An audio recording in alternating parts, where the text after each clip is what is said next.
जय हिंद दोस्तों, मैं रणवीर सिंह स्वागत करता हूँ फिर से आप सभी का आपके परिवार गैलोपर्स कंपटीशन क्लास में। तो दोस्तों हम लोग बात करने वाले हैं और डेली करंट अफेयर के तहत आज 29 जून 2021 का करंट अफेयर देखेंगे। तो वीडियो शुरू करते हैं। उससे पहले यदि आप चैनल पर नए हैं तो चैनल को सब्सक्राइब कर लें, साथ साथ नोटिफिकेशन बेल यानी कि घंटी को बजाना बिल्कुल ना भूलें और शेयर करिए ज़्यादा से ज़्यादा दोस्तों के साथ। और ये देखिए, कल का प्रश्न था, किस राज्य सरकार ने टोक्यो ओलंपिक में अपने राज्य के ही होंगे जो खिलाड़ी जो गोल्ड मेडल जीतेंगे उनको 3 करोड़ देने की घोषणा की है। तो इसका करेक्ट आंसर हो जाएगा तमिलनाडु। और साथ ही साथ जो है सिल्वर मेडल को 2 करोड़ और ब्रॉन्ज वालों को 1 करोड़ देने की घोषणा की थी। तो ये याद रखेंगे और वीडियो को एंड तक सही से देखिए। और इसी से रिलेट करके फिर से लास्ट में क्वेश्चन पूछा जाएगा जिसको आपको कमेंट बॉक्स में आंसर देना होगा। तो चलिए देखते हैं, हाल ही में लॉन्च पुस्तक freshly female the Dutee Chand story के लेखक कौन हैं? तो इसके लेखक हो जाएंगे सुदीप मिश्रा। और बात करें हम लोग दूती चंद के बारे में, तो ये उड़ीसा से बिलोंग करती हैं और स्वर्ण पदक जीतने वाली यानी कि भारतीय पहली महिला क्या पहली एथलीट हैं जो वर्ल्ड यूनिवर्सिटी गेम्स में स्वर्ण पदक इन्होंने जीता हुआ था। और भी रिकॉर्ड हैं, जैसे दूती चंद का जो है महिलाओं के मामले में 100 मीटर स्पर्धा में राष्ट्रीय रिकॉर्ड मतलब नेशनल रिकॉर्ड इन्होंने स्थापित किया हुआ है। बाकी तो इंटरनेशनल की बात अलग है। नेक्स्ट देखते हैं, फार्मूला 1 स्टारियन ग्रैंड प्रिक्स 2021 का खिताब किसने जीता है? तो इसका करेक्ट आंसर हो जाएगा मैक्स विस्टाजेन, ये ज है। उसके बाद नेक्स्ट क्वेश्चन है, किस भारतीय को हाल ही में मंगोलिया के सर्वोच्च नागरिक, यहाँ पे इरेज हो गया है मैं बता दे रहा हूँ, मंगोलिया के सर्वोच्च नागरिक पुरस्कार या सम्मान the order of the polar से सम्मानित किया गया है? तो इसका करेक्ट आंसर हो जाएगा आर.के. संभरवाल। और आर.के. संभरवाल जो है आमतौर पे इंजीनियर्स इंडिया लिमिटेड के अध्यक्ष और प्रबंध निदेशक हैं। मंगोलिया के बारे में बात करें तो इसकी राजधानी हो जाएगी अलान बटोरा। उसका राष्ट्रपति अखना गुरेलसूज, ठीक है। प्रधानमंत्री ओइन एर्देन लुअसन्नेम्स, नाम कुछ ऐसा ही होता है, सुनते रहिए। संसद जो है इसकी स्टेट ग्रेट खुराल और मुद्रा इसकी है तोगरोग, ठीक है। नाम क्या है? तोगरोग। इसकी मुद्रा मंगोलिया की जो हो जाएगी तोगरोग। रेबीज मुक्त होने वाला देश यानी रेबीज से मुक्त होने वाला देश का पहला राज्य कौन सा बन गया है? तो उसका जो करेक्ट आंसर है गोवा। और अच्छा, रेबीज जो है और जलांतक वायरस की वजह से होता है या अलर्क भी कहते हैं इसे। तो जलांतक वायरस की वजह से रेबीज हो जाता है। रेबीज में क्या होता है आमतौर पे कुत्ते की वजह से, कुत्ते के काटने की वजह से या अन्य जानवरों के कुछ स्क्रैच वगैरह लग जाने से भी हो जाता है। और इसमें व्यक्ति जो है एकदम से पागल टाइप का होने लगता है, उसका व्यवहार बिल्कुल अलग हो जाता है और एक तरीके से हाइड्रोफोबिया भी हो जाता है, ठीक है। तो सामान्य से अलग व्यवहार करता है वो।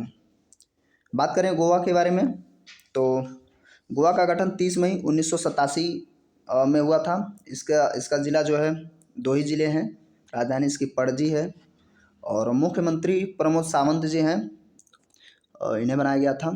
और राज्यपाल जो हैं भगत सिंह कोश्यारी है ना, ये भी अतिरिक्त प्रभार के रूप में ही हैं।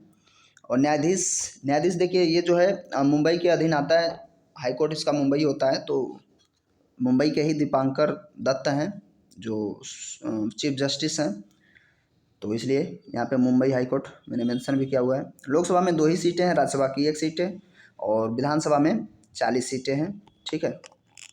किसी राज्य को ये पूछ लिया जाता है किसी को राज्य का दर्जा देने के लिए उसमें विधानसभा में कितनी सीटें होनी चाहिए? तो 40, इसका माइलस्टोन है।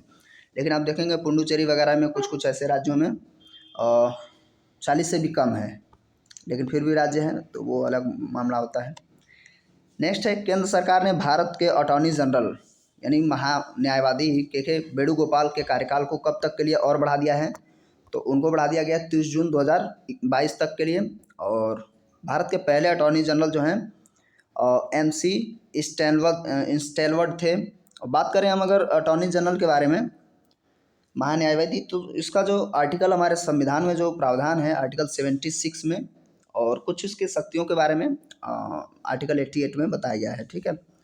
तो आमतौर पे पूछा क्या जाता है कि महान्यायवादी भारत का महान्यायवादी किस अनुच्छेद के तहत आता है, तो आर्टिकल 76 याद रखेंगे, काफ़ी इम्पोर्टेंट होता है। और ये कोई भारत का कोई ऐसा नहीं है कि इसका कब तक क्या होगा, ये राष्ट्रपति के ऊपर ही है। जैसे राज्यपाल का राष्ट्रपति के ऊपर प्रसाद पर्यंत होता है, ऐसा ही कैग का भी होता है, समझ रहे ना। तो जब चाहे राष्ट्रपति हटा सकता है और जब तक चाहे, जैसे उनका 2022 तक बढ़ा दिया गया, तो कोई फिक्स टाइम ड्यूरेशन नहीं होती है।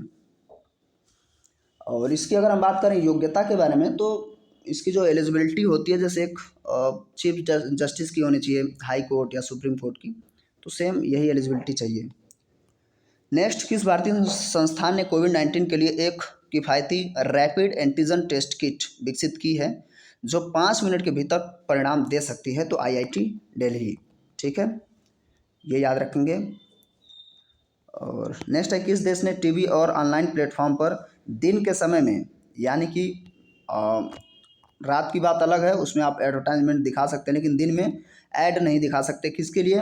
जंक फूड के विज्ञापन पर आप ऐड नहीं दिखा सकते, जैसे फास्ट फूड वगैरह हैं, जंक फूड्स जो भी आते हैं, तो वो ब्रिटेन है, सीधा ऐड को जो है वो मतलब मना ही कर दिया है, तो ये बड़ी बात है। राजधानी इसकी हो जाएगी लंदन, और सम्राट अभी भी एलिजाबेथ सेकेंड है, प्रधानमंत्री बोरिस जॉनसन, और मुद्रा इसकी पाउंड होती है ना। किस भारतीय महिला तीरंदाज ने पेरिस में आयोजित विश्व तीरंदाजी चैंपियनशिप 2021 के व्यक्तिगत स्पर्धा में इलिना ओसेपोवा को हराकर स्वर्ण पदक जीता है? तो दीपिका कुमारी, ये अच्छे से याद रखेंगे, काफ़ी इम्पोर्टेंट है और काफ़ी प्रोबेबिलिटी बनती है किसी भी एग्ज़ाम में इसके लिए, क्योंकि ये लगभग जो है बड़ी उपलब्धि है, ठीक है, गोल्ड के लिए। नेक्स्ट बात करेंगे हम लोग, राही सरनोबत ने 28 जून 2021 को क्रोएशिया के ओसीजेक में आयोजित ISSF विश्व कप 2021 में कितने मीटर एयर पिस्टल स्पर्धा में स्वर्ण पदक जीता है? तो 25 मीटर, ठीक है। तो नेक्स्ट और लास्ट क्वेश्चन है, 17 अक्टूबर 2021 से T20 वर्ल्ड कप 2020 का आयोजन कहाँ किया जाएगा? तो चूँकि ये देखिए होना था, तो मसला जो है गड़बड़ ही चल रहा है, तो अब थोड़ा सा टाइम लेके अब होगा, तो ये संयुक्त अरब अमीरात में ही होगा, और इसमें 16 टीमें खेलेंगी, 7वां संस्करण होगा, और 2024 में जब खेला जाएगा तो ये इसमें 20 टीमें हो जाएंगी, ठीक है। तो ये कोविड की वजह से डिले हुआ है, होना कब था? 2020 में, हो कब रहा है? 21 में, ठीक है। और फिर हर 4 साल बाद होता है, तो अगले 3 साल बाद ये 2024 में फिर हो जाएगा। सीरीज़ वही रहेगी, कहने का मतलब है कि 4 साल का अंतर ही दिखाया जाएगा। तो आज का प्रश्न क्या है, ध्यान से देखिए, और इसका आंसर आपको देना है, इसी सेट से रिलेट करके है। किस देश ने टीवी और ऑनलाइन प्लेटफॉर्म पर दिन के समय में जंक फूड के विज्ञापन पर रोक लगा दी है? तो इसका करेक्ट आंसर आप कमेंट बॉक्स में लिखें। कैसा लगा वीडियो, कमेंट करके ज़रूर बताएं। वीडियो थोड़ा सा भी हेल्पफुल लगा हो तो वीडियो को लाइक करें, ज़्यादा से ज़्यादा शेयर करें। चैनल पे अभी भी नए हैं तो सब्सक्राइब कर लीजिए, साथ साथ नोटिफिकेशन बेल को हिट करिए। मिलते हैं अगले में, तब तक के लिए नमस्कार, जय हिंद, जय भारत।